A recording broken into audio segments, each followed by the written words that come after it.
Hello learners, welcome to my YouTube channel We Learning. This is Priya Barnwal and friends, आज हम अपने communication की series को continue करेंगे। तो आज हम करेंगे अपनी सीरीज़ में all about communication, mass media and society. इसको हम कुछ कंसेप्ट्स के थ्रू और एमसीक्यूज़ के थ्रू समझेंगे। जब आप एमसीक्यूज़ भी लगाओगे कंसेप्ट समझकर तो आपको और भी चीज़ें क्लियर होती जाएंगी। और फ्रेंड्स, इससे पहले हमारे काफ़ी पार्ट्स हो चुके हैं, काफ़ी कुछ हमने कवर कर लिया है। आपने नहीं देखा तो आप उन वीडियोस को भी ज़रूर देखें और ज़्यादा से ज़्यादा अपने फ्रेंड्स के साथ शेयर करें। और चैनल को सब्सक्राइब नहीं किया तो सब्सक्राइब कर लेना, सो दैट हमारी नेट जीआरएफ की जो प्रिपरेशन चल रही है उसके क्लासेस, उसके नोटिफिकेशंस आपको टाइम टू टाइम मिलती रहें। तो चलो आज की क्लास स्टार्ट करते हैं। पहले हम कंसेप्ट समझेंगे, फिर हम एमसीक्यूज करेंगे। तो what is mass media? Mass media क्या होता है? तो जब आप अपने आइडियाज, अपने व्यूज, अपनी नॉलेज रिटन लिखकर या ब्रॉडकास्टिंग करके या बोलकर लार्ज ऑडियंस तक पहुंचा रहे होते हो ना, तो उसको बोलते हैं mass media. Okay, like TV, radio या न्यूज़पेपर, इन सब के थ्रू जब लार्ज ऑडियंस तक नॉलेज पहुंच रही होती है, आइडिया, व्यूज़ पहुंच रहे होते हैं, तो उसको बोलते हैं हम मास मीडिया। ये एक टेक्नोलॉजी होती है।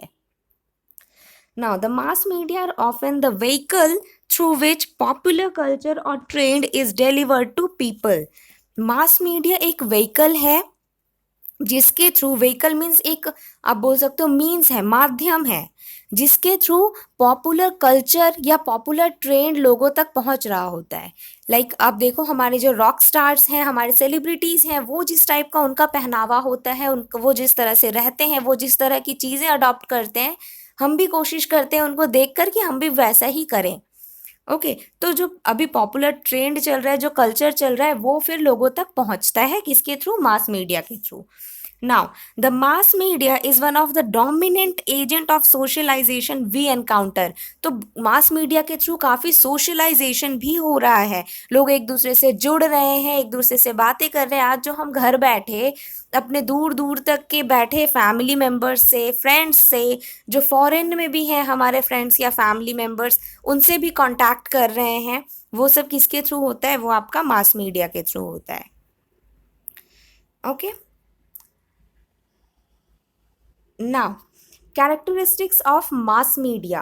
मास मीडिया की कैरेक्टरिस्टिक्स क्या हैं, ये जानना बहुत ज़रूरी है क्योंकि इससे क्वेश्चंस आए हैं हमारे पेपर में। तो क्या है analog mass communication? Mass communication analog होता है। एनालॉग का मतलब क्या है? मीन्स मास कम्युनिकेशन हमारा वन वे प्रोसेस है, वन वे कम्युनिकेशन है। Okay, one way communication means आप न्यूज़पेपर में देखो, हमें जो न्यूज़पेपर के थ्रू आइडियाज़, नॉलेज मिल रही होती हैं, क्या आप उस पर फीडबैक दे पाते हो? क्या आप न्यूज़पेपर जो लिख रहा है उसको आप रिप्लाई कर पाते हो? नहीं होता। टेलीविज़न में भी, टीवी में भी हम शोज़ देख रहे हैं, सीरियल्स देख रहे हैं, तो हम रिप्लाई नहीं कर पाते, हम एक्टिव नहीं हो पाते उस चीज़ के लिए, है ना? तो इसलिए मास मीडिया जो है वो वन वे कम्युनिकेशन है, एनालॉग मास कम्युनिकेशन भी बोलते हैं उसको। Now audience has great deal of choice. Audience के पास काफ़ी चॉइसेस हैं मास मीडिया के टाइम पे, है ना? अगर हमें ये चैनल नहीं पसंद आ रहा है तो हम उस चैनल पे चले जाएंगे। अगर हमें ये वाला, इस वाले साइट पे ड्रेसेस नहीं पसंद आ रही है तो मैं उस वाले साइट पे चली जाऊंगी, है ना? इस तरह से मास मीडिया काम करता है। लाइक आपका वो होम शॉप 18, वो सारी चीज़ें होती है ना, वो सब इसमें कंसिडर होंगी।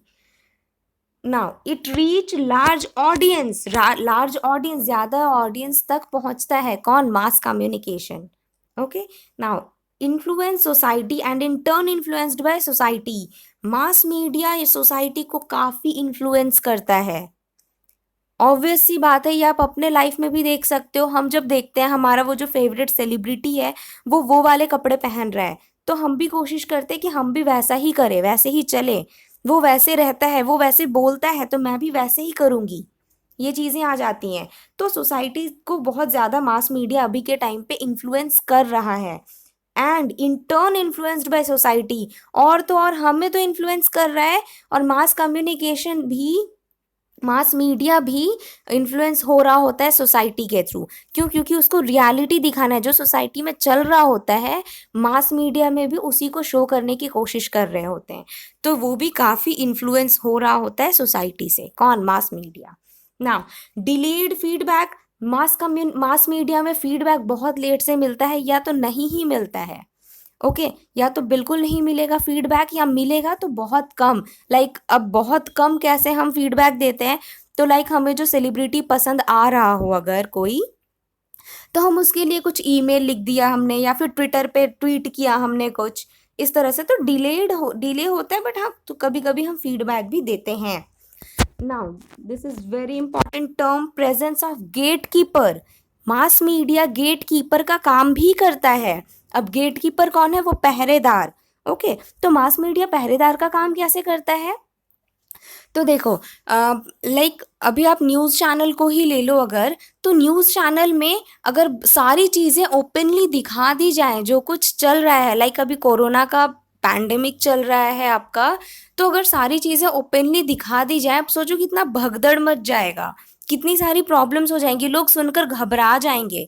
तो ये पहरेदार का काम करता है। मास मीडिया एक ऐसे पतला सा लेयर के तरह काम करता है जिसमें ये वही चीज़ों उन्हीं चीज़ों का इनपुट करता है जिसका आउटपुट अगर हम तक पहुँचे तो बहुत ज़्यादा हम पैनिक ना करें, बहुत ज़्यादा प्रॉब्लम्स ना हो। तो ये एक पहरेदार का काम कर रहा होता है मास मीडिया। ओके, नाउ अभी impact of mass media on modern society. अभी मॉडर्न सोसाइटी में इम्पैक्ट क्या पड़ा है मास मीडिया का? तो बहुत ज़्यादा इम्पैक्ट पड़ रहा है हम पे मास मीडिया का। तो कुछ पॉजिटिव इम्पैक्ट है, कुछ नेगेटिव इम्पैक्ट है, क्योंकि हर सिक्के के दो पहलू होते हैं, तो हम दोनों को लेकर ही चलेंगे, दोनों समझने की कोशिश करेंगे। तो पॉजिटिव इम्पैक्ट क्या होता है? तो फर्स्ट है आपका सोशल अवेयरनेस। मास मीडिया से काफ़ी सोशल अवेयरनेस भी हो रहा है।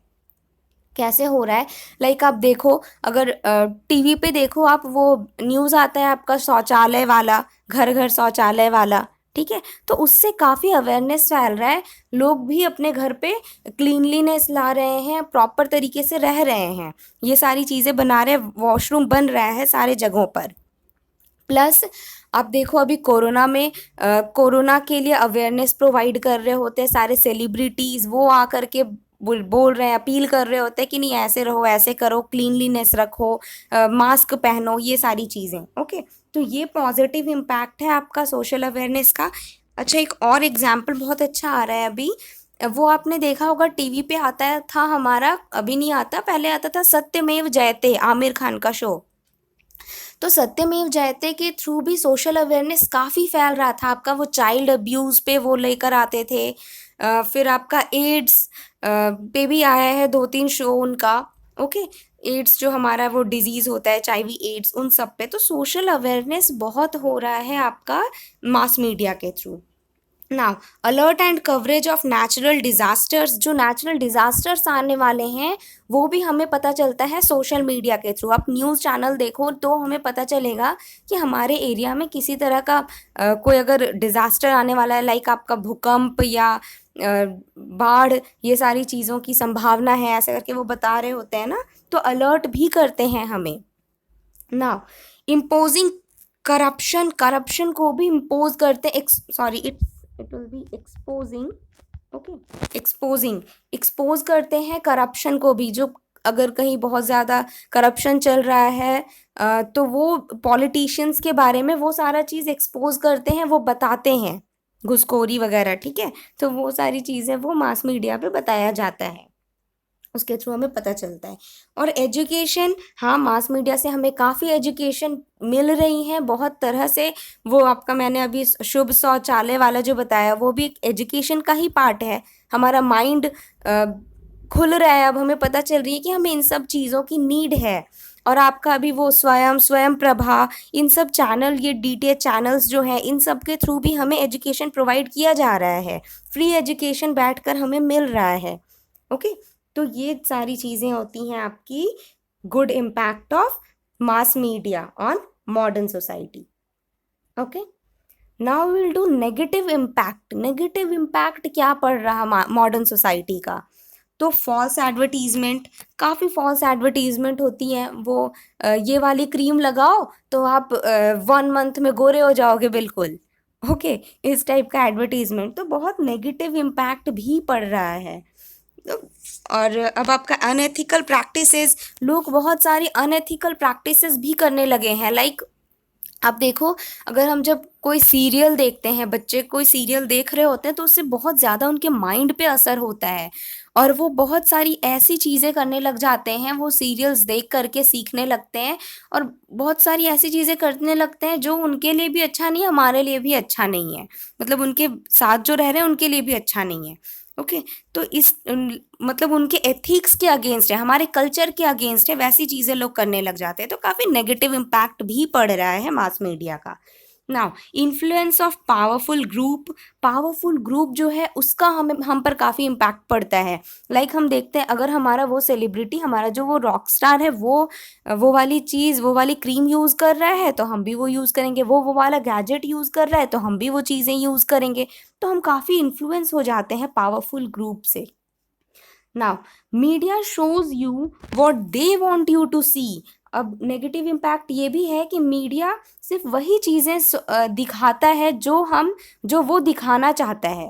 ओके, लाइक हम बहुत सारी चीज़ें हैं जो हिडन हैं। ओके, बहुत सारी चीज़ें हैं जो छुपी हुई है, जो हम चाहते हैं जानना, बट मीडिया के अंडर है, क्योंकि वो गेट कीपर का काम कर रहा होता है, तो वो सिर्फ वही चीज़ें हमारे पास लाता है जो वो दिखाना चाहता है। तो इस चक्कर में ना बहुत बार हमें गलत न्यूज़ भी मिल जाती हैं। ओके, जो रियलिटी होता है वो हमारे सामने नहीं आ पाता। तो ये एक नेगेटिव इम्पैक्ट है मास मीडिया का। नाउ, अब हम करेंगे types of mass media. Mass media कितने टाइप के होते हैं? तो there are various types of mass media which are as follows. क्या क्या है मास मीडिया? देखते हैं। Print media. प्रिंट मीडिया में क्या क्या आता है? जो आपकी वो छपाई वाली चीज़ें, ठीक है। तो क्या क्या आता है उसमें? मैगजीन्स, न्यूज़पेपर्स, बिलबोर्ड्स, ये सारी चीज़ें आती हैं आपकी प्रिंट मीडिया में। ये सब कॉमन चीज़ें हैं, है ना, जो हम डेली देखते हैं, अपने रोज़मर्रा की ज़िंदगी में देख रहे होते हैं ये सारी चीज़ें। तो ये आता है आपका प्रिंट मीडिया में। ना, इलेक्ट्रॉनिक मीडिया में क्या आता है? इलेक्ट्रॉनिक मीडिया में आता है आपका टेलीविज़न एंड रेडियो। ओके, ये आता है आपका इलेक्ट्रॉनिक मीडिया में। नाउ, अब न्यू एज मीडिया क्या है? तो न्यू एज मीडिया मीन्स जो अभी के टाइम पे रिसेंटली जो इंट्रोड्यूस्ड हुए हैं, जो नई नई चीज़ें हैं जिसके थ्रू हम इंटरैक्ट कर पाते हैं लोगों के साथ। तो क्या है आपका? Mobile phones, computers, TV, play stations, ये सारे हैं आपके new age media. Okay, like अभी अब न्यू एज मीडिया में आ गया आपका सोशल मीडिया, जो अभी चल रहा है बहुत ज़्यादा। तो सोशल मीडिया हम किससे कर रहे होते हैं? कंप्यूटर, लैपटॉप या मोबाइल फ़ोन से। लाइक आपका ट्विटर, फेसबुक, व्हाट्सएप, ये सारी चीज़ें, आपका टेलीग्राम, है ना। तो ये सारी चीज़ें किस में आती हैं? सोशल मीडिया में आती हैं। और सोशल मीडिया किस में आएगा? वो आपका mobile phones, new age media में आएगा सोशल मीडिया। ओके, तो अब हमने काफ़ी कुछ मास मीडिया के बारे में पढ़ा और सोसाइटी पे क्या इम्पैक्ट होता है वो भी देख लिया है। अब हमें क्या करना है? अब हमें जीसैट सैटेलाइट्स देखेंगे हम। मीन्स जीसैट सैटेलाइट्स क्यों पढ़ने ज़रूरी है हमें? क्योंकि हम कम्युनिकेशन हमारे इंडिया में, ऑल ओवर इंडिया में किस तरह से ऑपरेट होता है, कौन से सैटेलाइट्स हैं जो कम्युनिकेशन को और अच्छा कर पा रहे हैं, ये सारी चीज़ें भी जानना ज़रूरी है हमारे लिए। तो जी सैट सैटेलाइट्स क्या होता है? तो जी सैट सैटेलाइट्स बहुत वो सैटेलाइट है जो कम्युनिकेशन को बहुत ज़्यादा डेवलप्ड करा है। अब तक जो कम्युनिकेशन हमारा इतना ज़्यादा डेवलप हुआ है इंडिया में, तो वो जी सैट सैटेलाइट्स की वजह से हुआ है। ये हम डिजिटल ऑडियो, डेटा ट्रांसफ़र या आपका वीडियो ब्रॉडकास्टिंग, इन सब चीज़ों के लिए हम क्या यूज़ करते हैं? जी सैट सैटेलाइट्स यूज़ करते हैं।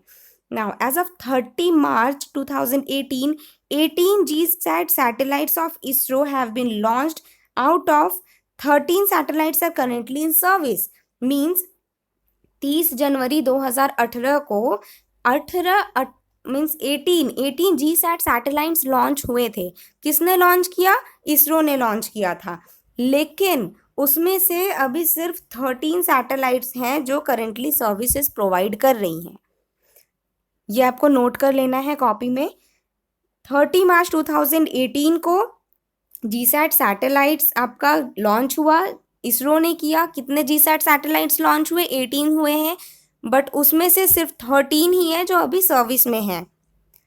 Okay, now GSAT 6A is a satellite launched.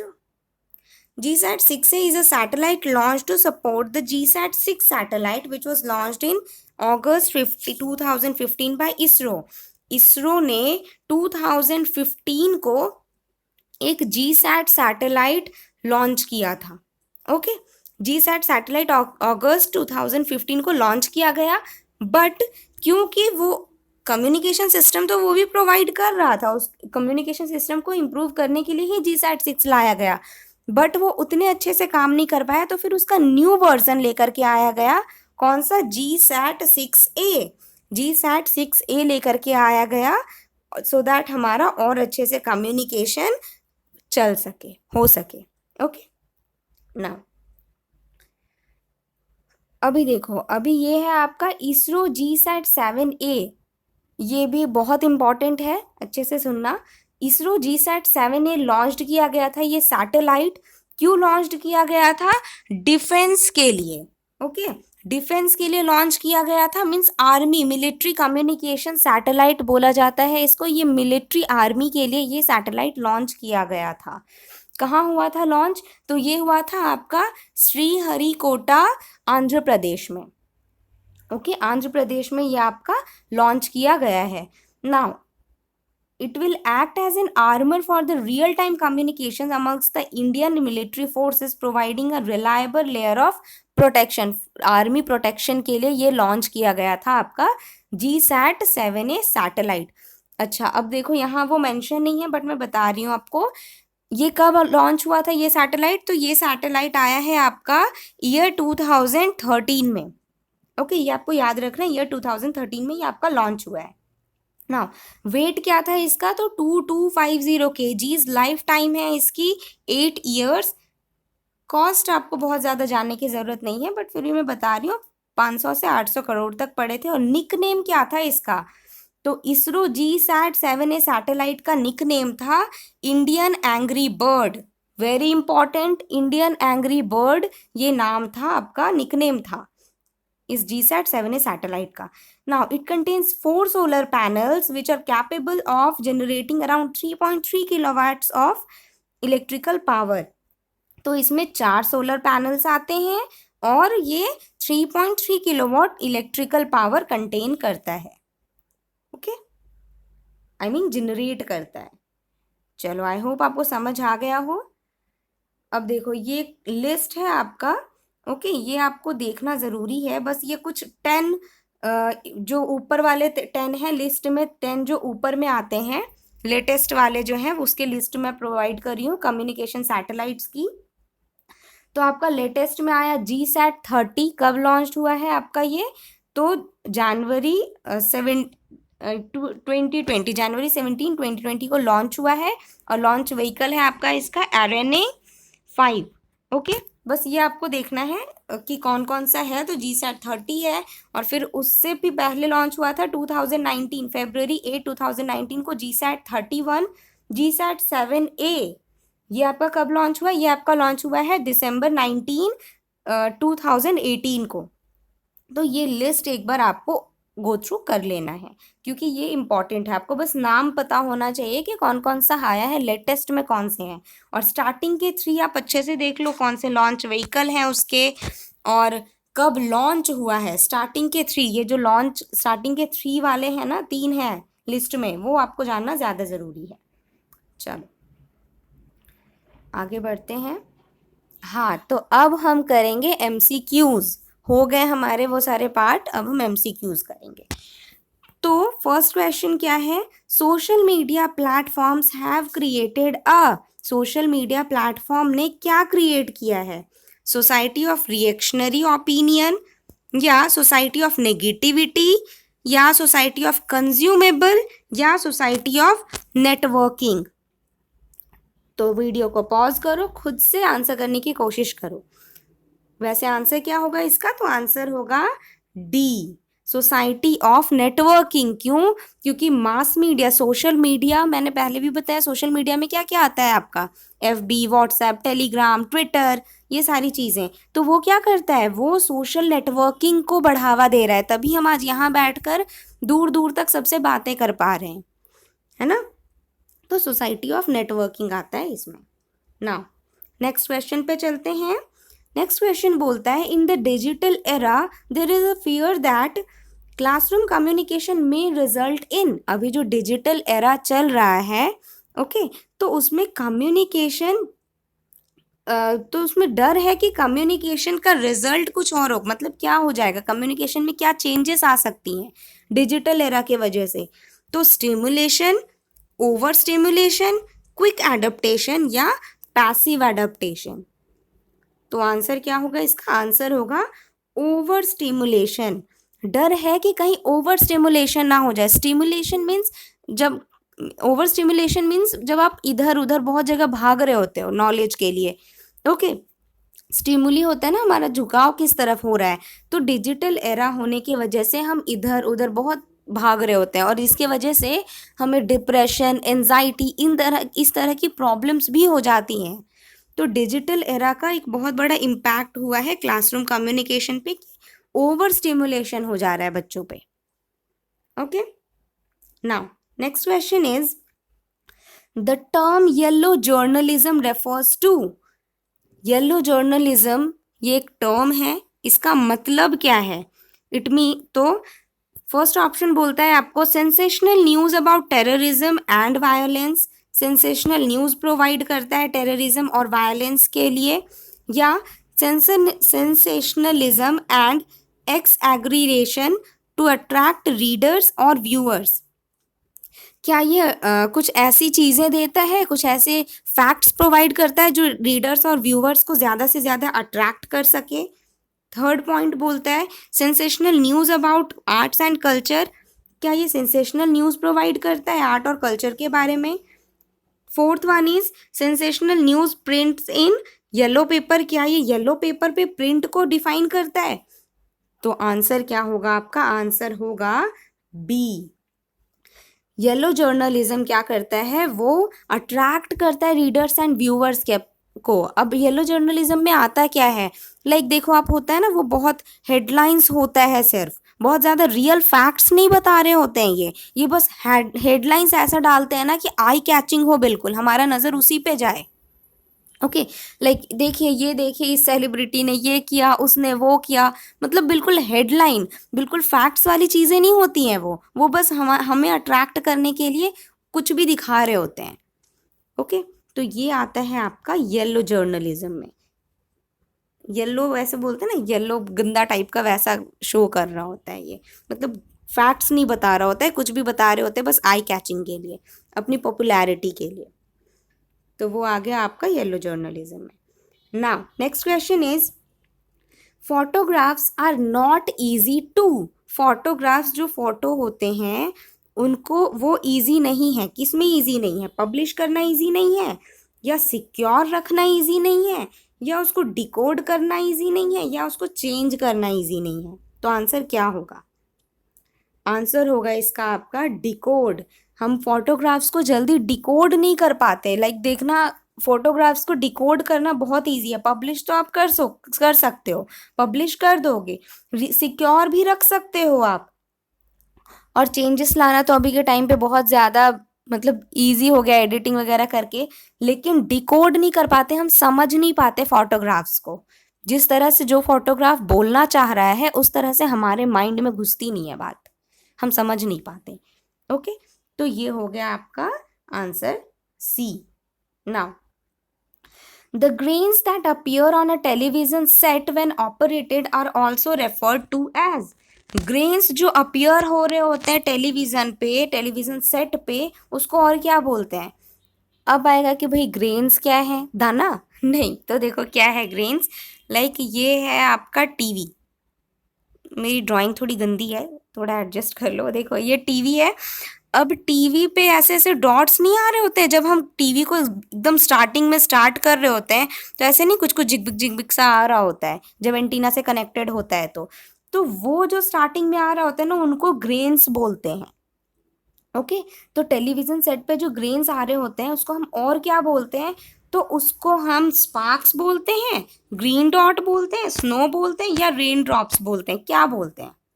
तो उसको बोलते हैं हम स्नो, स्नो या डॉट्स। ओके, स्नो और डॉट्स भी बोला जाता है आपका ये ग्रेन्स को, याद रहेगा। तो ये होगा आपका answer snow. Now next question क्या है? Users who use for their own ends users who use media for their own ends are identified as। Users जो मीडिया को यूज कर रहे हैं अपने तरीके से, उनको उसको क्या बोलते हैं?